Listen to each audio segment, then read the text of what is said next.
في القلب مشاعر أخفيها قد أشرقت الشمس عليها عن خطط لم أعبأ فيها ستكون.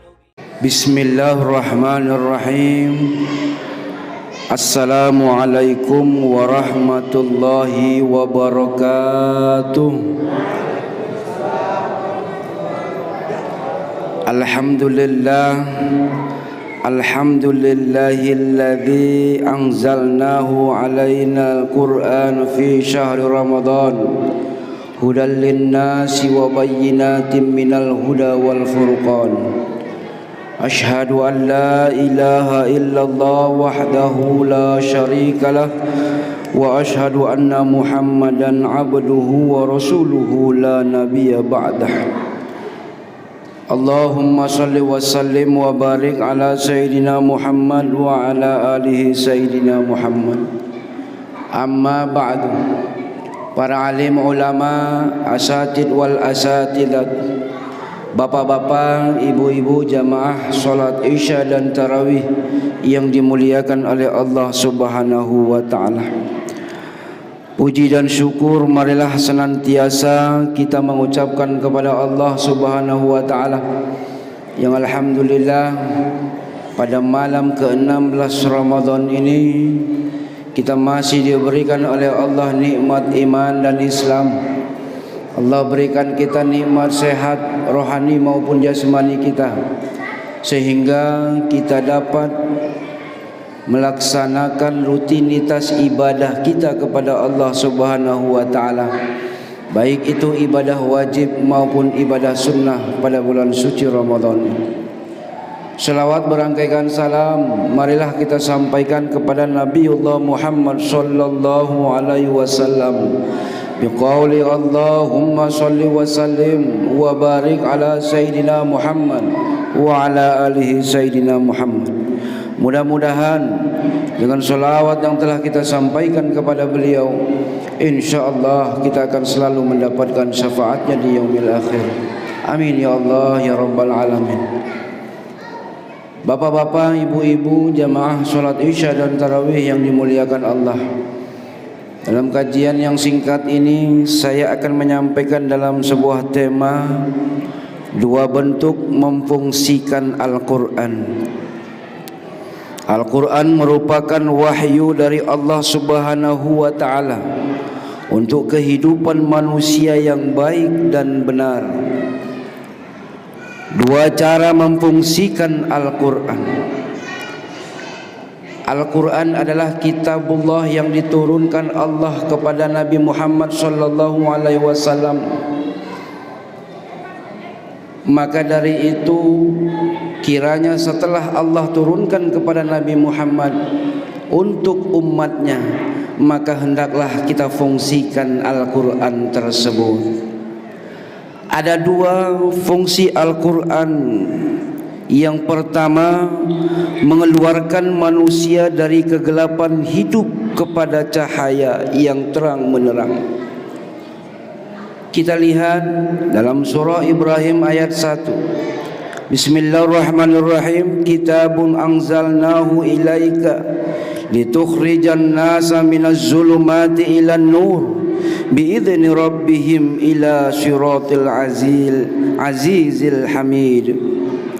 Yang artinya adalah, ini adalah kitab yang kami turunkan kepadamu wahai Muhammad, agar engkau mengeluarkan manusia dari kegelapan kepada cahaya terang menderang dengan izin Tuhan mereka, yaitu menuju jalan Tuhan yang maha perkasa dan maha terpuji. Al-Quran adalah pancaran sinaran yang selalu memberikan cahayanya kepada kita. Allah turunkan Al-Quran pada bulan suci Ramadan, gunanya adalah sebagai petunjuk. Syahrul Ramadan alladzi unzila fihi al-Quran. Pada bulan suci Ramadan Allah turunkan di dalamnya Al-Quran. Hudan linnas, sebagai petunjuk bagi manusia. Wa bayyinatin minal huda wal furqan, dan sebagai pembanding antara yang baik dan yang buruk.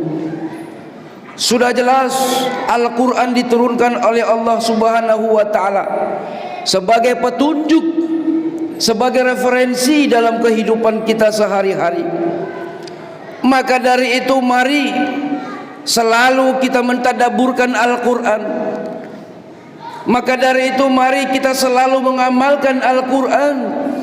Karena kata Rasulullah, khairukum man ta'allama Al-Quran wa 'allamah. Sebaik-baik kamu adalah siapa yang mempelajari Al-Quran dan mengamalkan Al-Quran itu. Maka mari pada momentum Ramadan ini, ayo kita tingkatkan kuantitas bacaan Al-Quran kita. Yang mungkin di luar Ramadan kita selalu membaca setiap harinya hanya 1 juz, atau hanya 5 lembar, atau hanya 2 lembar. Tapi dengan momentum Ramadan ini, mari kita tingkatkan untuk membaca Al-Quran minimal 2 juz atau 1 juz, lebih baik daripada yang kemarin. Kalau di luar Ramadan kita hanya membaca 1 juz 1 hari, maka di pada bulan Ramadan mari kita tambah kuantitasnya. Kita tambah menjadi 2 juz. Yang mungkin di luar Ramadan 5 lembar, ayo kita tambah 10 lembar. Ini adalah meningkatkan kualitas dan kuantitas ibadah kita kepada Allah Subhanahu wa ta'ala. Inilah fungsi Al-Quran yang seyogyanya tetap kita pelihara, yang seyogyanya tetap kita jaga kesuciannya. Siapa lagi yang akan membaca Al-Quran kalau bukan kita? Jangan kita jadikan Al-Quran sebagai pajangan hiasan dinding rumah-rumah kita, tapi bacalah Al-Quran itu untuk memancarkan sinarannya dalam rumah kita. Kata Rasulullah, nawwir buyutakum bitilawatil Quran. Terangi rumah-rumah kamu dengan membaca Al-Quran. Seterang apapun lampu yang menghiasi dalam rumah kita, seterang apapun lampu yang menghiasi dalam ruangan kita, kalau di dalamnya tidak pernah terdengar lantunan Al-Quran, kalau di dalam rumah kita tidak pernah terdengar kalimat-kalimat Al-Quran, maka tidak ada gunanya, tidak ada manfaatnya dengan terangnya kita gunakan lampu yang mewah, yang elit, kalau kita tidak membaca Al-Quran. Al-Quran akan memberikan syafaatnya kepada kita nanti di yaumul akhir. Maka mari kita pelihara, kita jaga, dan kita amalkan. Ini yang pertama. Kiranya kita harus memberikan cahaya, dan kita harus menjaga Al-Quran itu dengan sebaik-baiknya. Kemudian yang kedua, fungsi Al-Quran itu adalah untuk memberi peringatan kepada kita. Memberi peringatan dalam arti adalah untuk selalu mengingatkan. Karena Al-Quran selain kitab namanya adalah Al-Quran, Al-Quran juga sebagai kitab, Al-Quran juga sebagai Az-Zikr, Al-Quran juga sebagai Al-Furqan, Az-Zikr sebagai peringatan, Al-Furqan sebagai pembanding. Ini macam-macam nama Al-Quran. Kitab Al-Quran juga namanya. Kita lihat di dalam surah Toha ayat 2 dan 3. Bismillahirrahmanirrahim. Ma anzalna 'alaikal Qur'ana litashqa illa tadhkiratan liman yaghsha. Yang artinya adalah, kami tidak menurunkan Al-Quran ini kepadamu wahai Muhammad agar engkau menjadi susah, melainkan sebagai peringatan bagi orang yang takut kepada Allah Subhanahu wa ta'ala.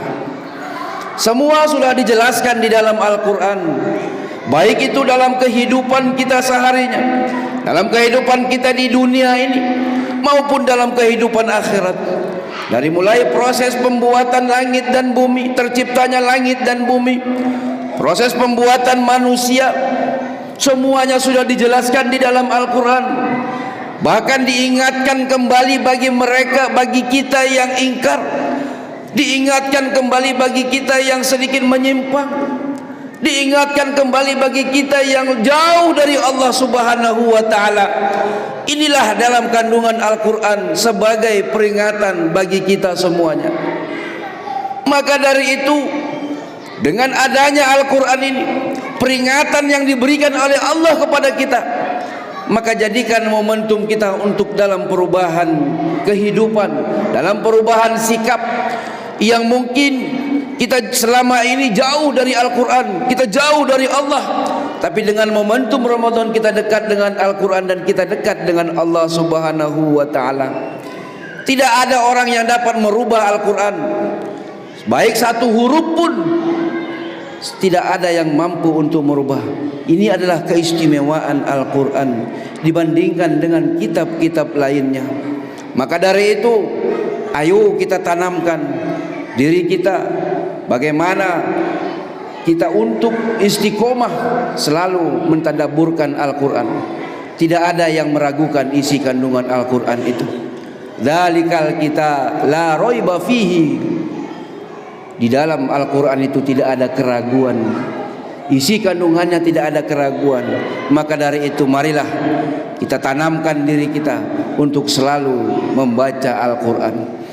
Bapak-bapak, ibu-ibu, jamaah sholat isya dan tarawih yang dimuliakan oleh Allah Subhanahu wa ta'ala, inilah kiranya yang dapat saya sampaikan. Mudah-mudahan ini bermanfaat bagi kita dan dapat kita aplikasikan dalam amalan yaumiyah kita, dalam ibadah kita. Maka tanamkan dalam hati kita bahwasanya kita tetap istiqomah dalam beribadah kepada Allah Subhanahu wa ta'ala. Kita beriman kepada Allah, beriman kepada kitab-kitab Allah, terutama kitab Al-Quran yang diturunkan oleh Allah kepada Nabi Muhammad dan untuk umatnya Nabi Muhammad sallallahu alaihi wasallam. Kita berdoa kepada Allah, mudah-mudahan Allah panjangkan usia kita, Allah sampaikan usia kita pada akhir Ramadan, dan Allah pertemukan kembali pada Ramadan yang akan datang. Amin ya Allah ya Rabbal Alamin. Demikian yang dapat saya sampaikan. Kurang lebihnya saya mohon maaf. Pada Allah saya mohon ampun. Billahi fi sabilil haq. Assalamualaikum warahmatullahi wabarakatuh.